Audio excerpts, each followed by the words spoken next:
All right, I'm gonna try to. Mike, I'm creating this just for you, and I can share with anybody if you want me to. But I got to thinking about what you were talking about, and here's the main reason why we came up with the Soldar, or I came up with the Soldar incentive plan, is I was battling commission in the field, and technicians were wanting a percentage of the sale from commission, but commission is a terrible infrastructure for managing service technicians, in my opinion. I've been down that road. Didn't work. It didn't work for me. Let's put it that way. So I had to come up with a process for how can I give them as much money as I can and still manage my labor as a percentage of sale as I can with commission, right? But a technician, when I tell them they're on commission, they walk in and they're starting every week at zero. And I didn't want them to feel that way. I wanted them to feel like they're going to be paid, that you're going to make this a week. So if I pay them $30 for 40 hours, they're going to make $1,200. So they know that this week they're going to make $1,200, and they can make more if they sell more, right? With an incentive in here.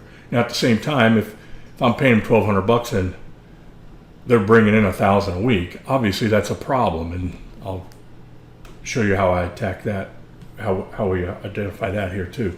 Because we look at benchmarks. These guys have to hit these benchmarks because I don't want a low performer. I'm not going to pay a guy $1,200. It's not worth $1,200.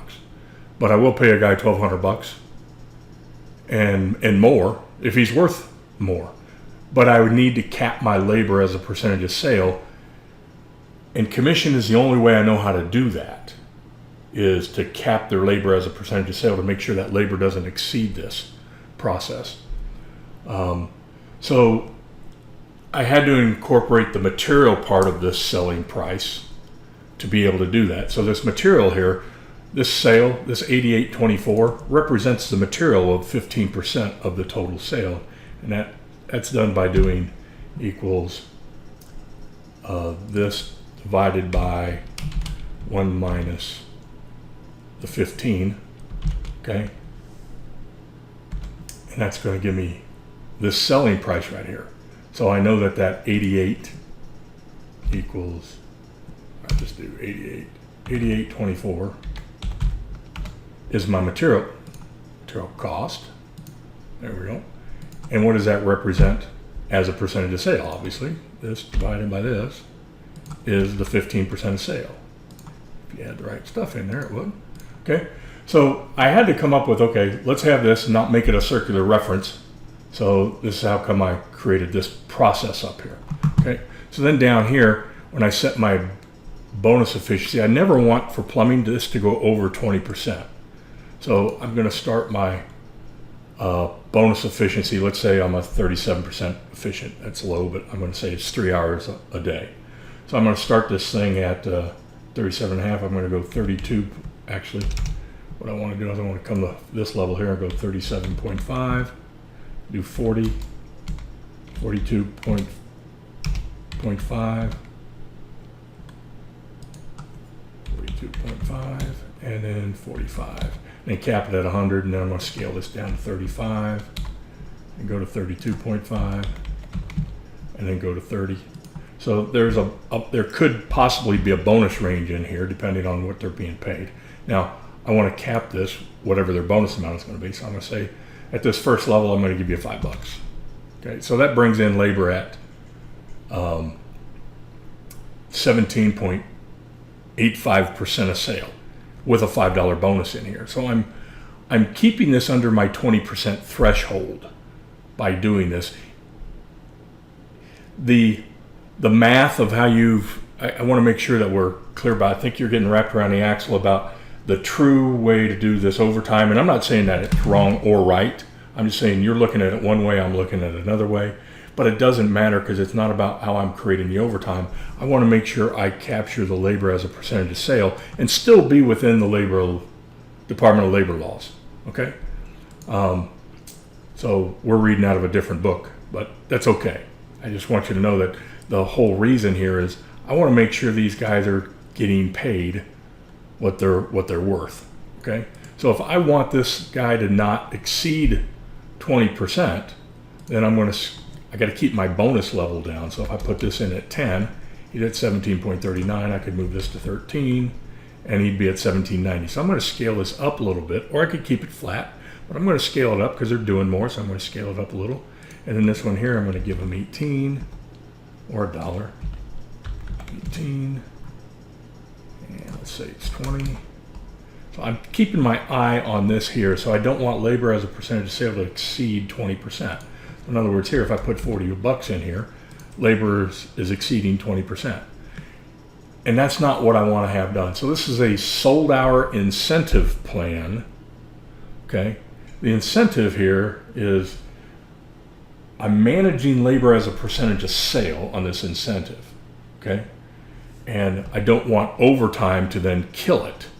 So overtime will kill this, will make their efficiency less. And I'll show you where I'm going at here. So I want to scale this up just a little bit for the sake of time. I thought I did that already. 25, wrong number. 26. I'm gonna pause this right now and just sell this up. All right, I'm back. So here I just scaled this up by putting in these bonus amounts here. Okay, so again, my purpose here is to make sure that labor does not exceed 20% of sale. Okay, and if I wanted to get tight with this, I could make each one of these at 20% of sale, so that they know they're making 20% of sale.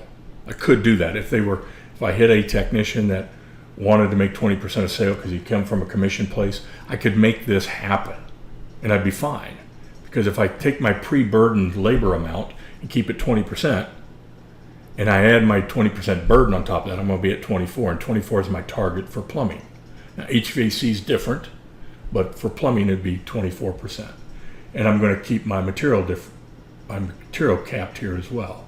So when I'm looking at this plan, so I'm gonna go ahead and pull this up and make this another one where it's going to show 20% of sale here. So I'm gonna pause it.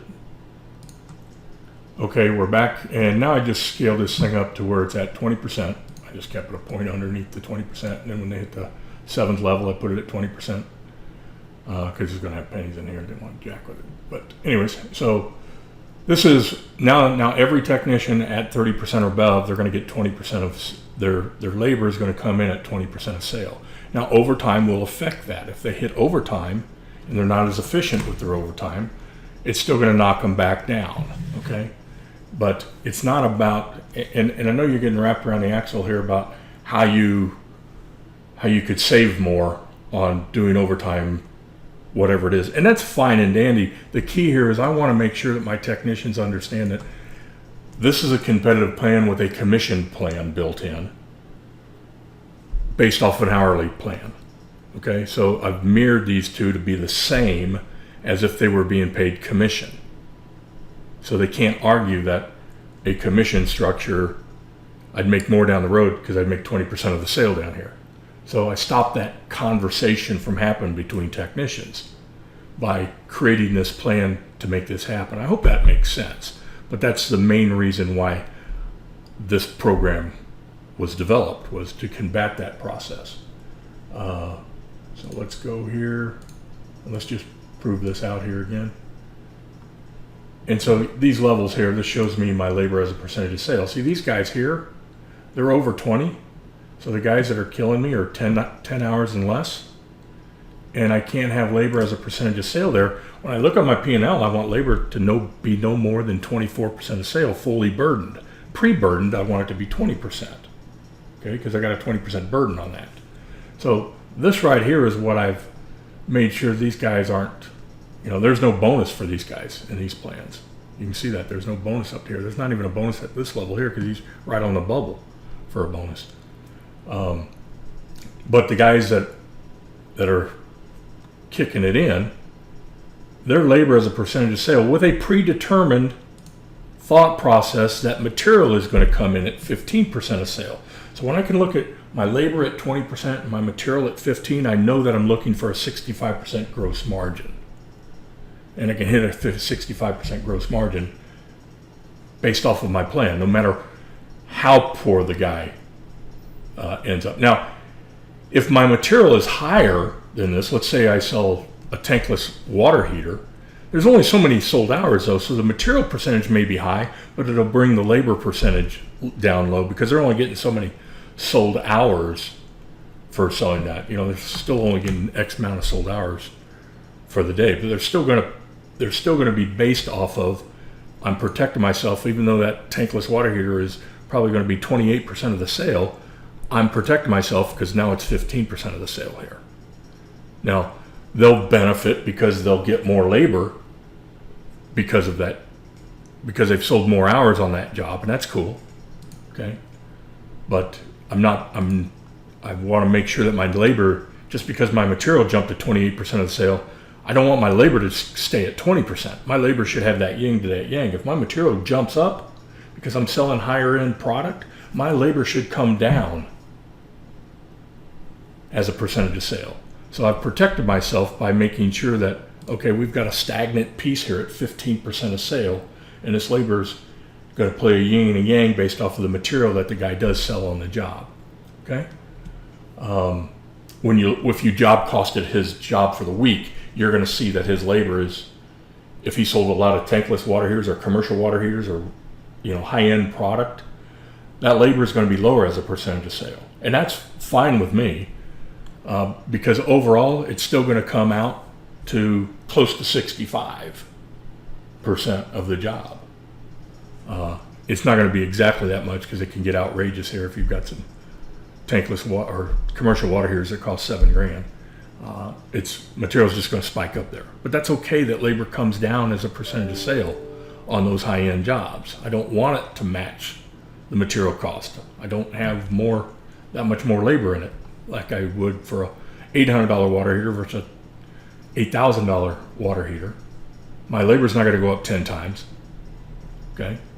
Because if it takes me 2 hours to replace a residential water heater, it costs me $800, and it takes me a day to replace a commercial water heater, it's only gone up 4 times. Okay, because I'm going to be paying for 8 hours, or maybe have a sold hour incentive in there for 8 hours for that. So, depending on how long I put in my task time for that piece. So I just want to make sure that distinction's there, so it can get fluctuated as you get these high material pieces in there. But I want to put this out there because I think there might be a disconnect. I know you're looking at strictly at, okay, I can save money on my overtime by calculating it based off of your calculation. I get that. I want, at the end of the day, my technicians to not be feel like they're getting screwed in any way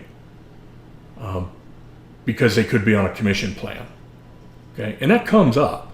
Now, I had 28 locations, and commission was part of our locations that we had in some of them. So I had to combat that to show these guys what's going on with the commission side. That, you know, I'm keeping you at a commissioned rate here based off of the sold hour incentive plan, but we're tracking it differently here. So I put them at ease that was what was happening to them.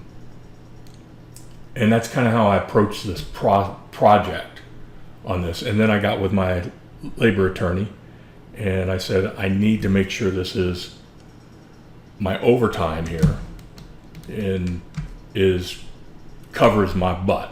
Okay, because I got 13 states, 28 locations. I need to cover my butt here that I've covered it up. So he went with the federal 7I law and he said, is California one of them? I said, no, it's not. He said, okay. I said, I don't plan on going to California, but keep me in line here. So my labor attorney at the federal 7I law came up with this program, taught it to me, and this is the only program I know. Now, you're coming up with another program. Laws have changed. This thing was plugged in 1993. Okay? So if laws have changed, laws have changed. But I don't feel like that's the main reason why I developed this plan. I developed this plan primarily to keep labor in as a percentage of sale. So I just want to get that out to you to explain the origin of why this plan was created and what we did to protect ourselves from Department of Labor at the time. Now, last time I looked at Department of Labor was back in '93 when this plan was created, until we've had these conversations, and I still read it the way that I read it. And you've got other interpretations out there, and I get it. I'm not saying my way's right. I'm not saying your way's right. I get it. I just know that my ass is covered, and I've got a plan out here for 600 members, and I got to make sure we're covered. And we just had this passed. We just had this done for California now. So we do have a California Soldar incentive plan, and it's based off of the same math. And it was a guy in California that is one of these labor consultants that put it together for us. And he put this one together. He re-looked at this one and said, we're good. So I'm just saying, I don't want any heartburn over this from you. If you want to do it your way, I'm fine with that. But I don't have any history with your plan. And I'm not comfortable with your history, and I don't have your attorney on that I've already paid to have this done to cover our members' butts. And I get that. I totally get the conversation here. So I just want to let you see the only disconnect here is the way that we're looking at it. You're looking at it strictly as, I'm looking at it trying to give my member 20% of the sale, okay? Or to protect the company from paying more than 20% of the sale based off of their bonus program, okay? And a overtime calculation that is in agreement with wage and hour. And my overtime calculation is within the bounds of wage and hour. No matter whose plan, your plan or my plan, your interpretation or my interpretation. So that's my main reason for doing this. Okay? Just want to get that cleared up. All right. Thanks, buddy. Talk to you soon.